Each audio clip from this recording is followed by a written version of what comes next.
At 5, a controversial teaching method used to teach students to learn to read is one step closer to being banned. Well, Georgia lawmakers passing legislation at the state capitol today to do it. Atlanta News First investigative reporter Andy Parati here breaking down what does this mean for schools and parents. Yeah, Tracy Blair, the lawmakers who sponsored the legislation say this ban is intended to address Georgia's literacy crisis. About 70% of fourth graders cannot read proficiently, according to a state assessment released this year.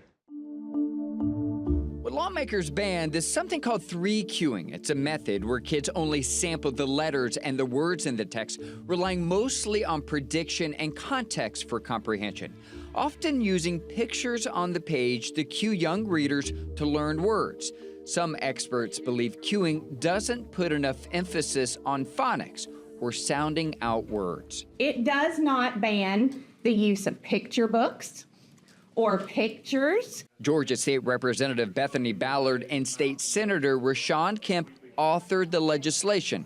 Both are former teachers. When you have a 70% rate of students not reading on grade level, that is an emergency 5-alarm fire across all areas.